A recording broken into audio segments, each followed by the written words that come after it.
Você já ouviu falar sobre terror noturno? Você já passou por isso ou conhece pessoas que passaram por isso? Pessoas que acordam simplesmente sem saber por que acordaram, não conseguem dormir uma noite toda, mesmo com o uso de remédios fortíssimos, que esses remédios perdem a força em um determinado momento da noite. Elas acordam muitas vezes com o coração batendo forte, muito forte, ou com falta de ar, ou com uma sensação de medo. Isso é terror noturno. O terror noturno ele pode ser provocado por muito. Conheço três que são muito repetitivos, vamos dizer assim. Vermes podem causar isso, inclusive em crianças. A forma como nós fomos criados, muitas vezes os pais, por brincadeira, eles contam histórias de terror ou botam a criança para assistir um filme de terror antes de dormir. Isso fica gravado no subconsciente e pode trazer um terror noturno que vai se perpetuar por muito tempo. Então cuidado com histórias ruins à noite, com aqueles sustos que se dá em volta de uma fogueira, por exemplo.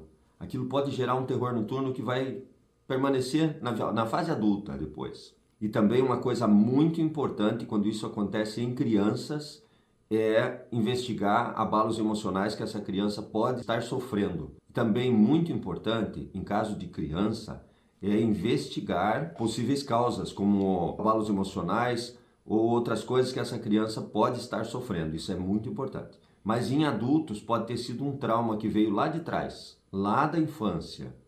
E o que eu venho falar com vocês hoje, o que eu gostaria de esclarecer, é uma coisa que eu tenho visto se repetir muitas e muitas vezes. Refluxo esogástrico. A pessoa, sem perceber, sem notar, ela refluxa enquanto dorme. Porque quando deitamos, ficamos na horizontal, a válvula, a cárdia, se ela não estiver fechada, ela vai deixar o suco gástrico subir. Eu já falo sobre isso em um outro filme aí do canal. Tem uma gravação em que eu explico sobre ronco, dor de cabeça e apneia. Então é bom assistir isso para ter uma noção do que eu vou falar. Agora eu quero falar sobre as causas disso, não sobre o fator em si. Vai no filme lá eu explico como é que se faz o teste, principalmente o teste do bicarbonato, para investigar bem direitinho se está tendo uma falha no processamento do estômago que pode levar a uma hérnia de hiato, que chamam, que eu não acredito, eu não aceito o termo hérnia de hiato, isso eu não aceito, porque uma hérnia para mim é uma rasgadura, e não se pode fazer uma rasgadura na válvula cárdia.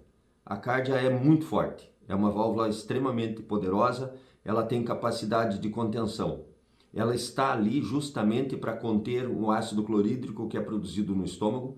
Então essa válvula ela fecha esse buraco que se chama hiato, normalmente pelo estímulo ácido. O ácido encosta na válvula, ela se contrai fechando. E se ela fechar, você pode pegar essa pessoa, colocar de ponta cabeça, sacudir, que não vai cair nenhum grão, não tem perigo.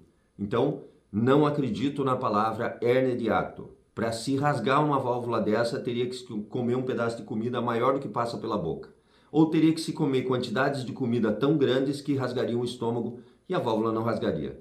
Então a disfunção, que se chama hérnia de hiato, é simplesmente uma abertura da cárdia. A válvula cárdia não fecha, mantém-se aberta por algum motivo, e aí isso forma esse hiato, essa abertura. E essa abertura, quando a pessoa está deitada na horizontal, pode fazer com que o suco gástrico consiga passar pelo esôfago e chegar até aqui em cima, e ele vai matar essa pessoa afogada se ele entrar para dentro do pulmão. Então, quando ele chega aqui em cima, a glote fecha.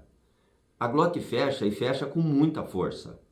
E muitas vezes ela é reticente, ela não quer abrir de volta. E aí falta oxigênio para o cérebro. E quando faltar oxigênio para o cérebro, a glândula suprarrenal vai se encarregar de arrumar isso. Então a glândula suprarrenal vai produzir dois hormônios muito poderosos que botam o corpo num modo turbo. Esse modo vai fazer com que o coração bata muito forte. São dois hormônios que se chamam adrenalina e noradrenalina. Eles causam uma descarga no coração, principalmente, o coração bate forte, acelera. Então a pessoa muitas vezes ela acorda com o coração palpitando, com arritmia, por causa dessa descarga de adrenalina que foi emitida pela glândula suprarrenal para salvar essa pessoa que tinha fechado a glote. Então, se ela não voltar a respirar, ela causa danos cerebrais. Então, essas descargas elas acontecem seguidas vezes, depois de um certo momento da noite. E aí, quando o corpo descarrega adrenalina, não importa a droga que a pessoa tomou para dormir, ela vai ser anulada. Então, essa pessoa ela acorda mesmo tendo tomado uma droga bem forte. E aí ela acorda sem saber por que acordou, e aí isso vai se repetindo muitas e muitas vezes até o ponto em que o corpo não quer mais dormir.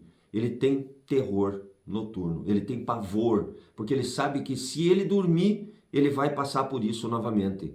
Instintivamente isso acontece. E isso vai alterando o sistema nervoso central da pessoa ao ponto dela desenvolver ansiedade e depois ela vai desenvolver depressão.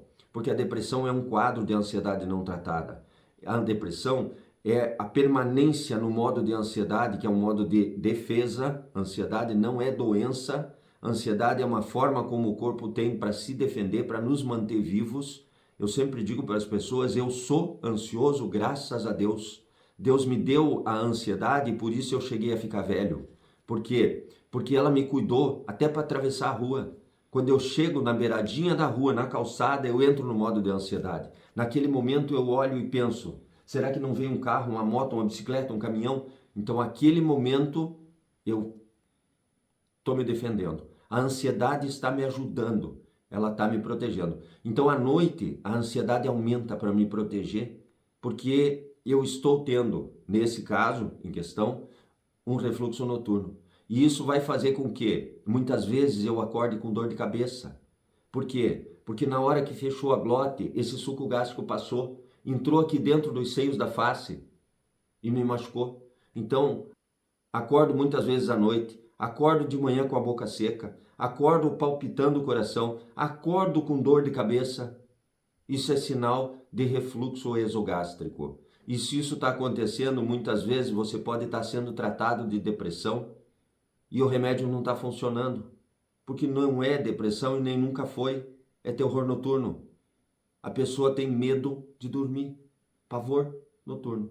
Se gostou, me dá um like. Ajuda para que a plataforma possa enviar isso para mais pessoas. Eu gravo esses vídeos para poder usar nos meus tratamentos. Muitas vezes eu passo o vídeo para a pessoa ao invés de ter que explicar novamente, novamente, novamente, porque são situações que se repetem. E essa é uma situação que se repete. Valeu? Obrigado.